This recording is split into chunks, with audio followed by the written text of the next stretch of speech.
And you can really see a lot of the old cuts all through this area.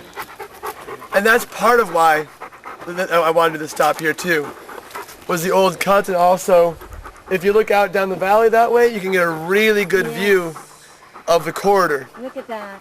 And so it really emphasizes the point that we're not looking at just a point impact when we talk about building transmission corridors.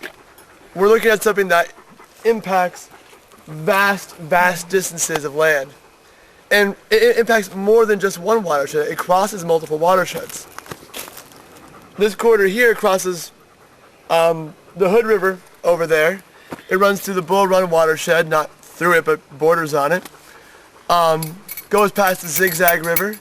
I mean, we're going through so many different areas here that you're not impacting and causing, siltation and runoff into just one location.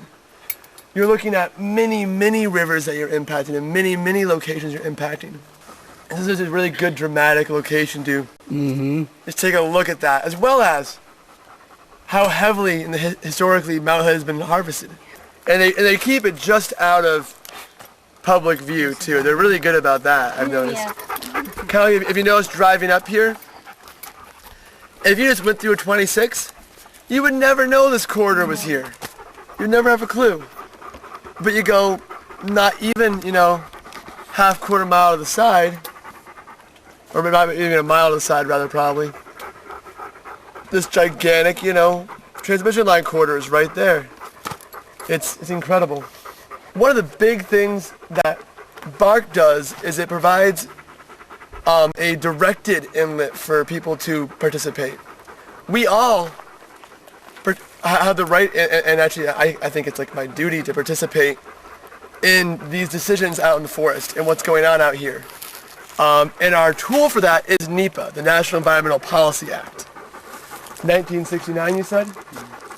And what that allows us to do is, as the public, because these are our public lands, it gives us the opportunity to submit comments on the scoping, so we help to define how the actual framework of the project even is put into place.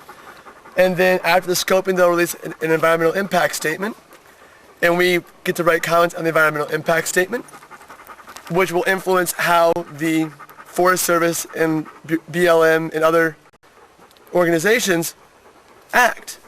Not to mention, we then have the right to, if we've submitted comments on either scoping or the EIS, the environmental impact statement, we can then bring in lawsuits oriented around those projects. So that is how we as the public can get involved, and so that's another, I like to emphasize that on the hikes I lead people on, because that's what you can do. That's what we can all do, That's our inlet. You don't have to work for the Forest Service to have an impact on how your public lands are used.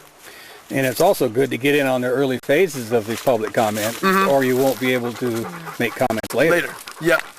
Though generally anybody can comment on EIS, but a record of decision, so after the EIS comes out and there's a comment period, there'll be a decision made and a record of decision, and you can write comments on that even though the decision's already been made. But to write comments on that, or to bring lawsuits, if you have a grievance strong enough for a lawsuit, you need to have submitted comments on the environmental impact statement.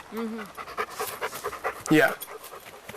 But it's really important to remember that these are our public lands too. It's not, they don't belong to a logging company. They don't belong to the Forest Service. They're there to serve us. They don't belong to the BLM. Or Bonneville. Or Bonneville. Or PGE. Hear that, PGE?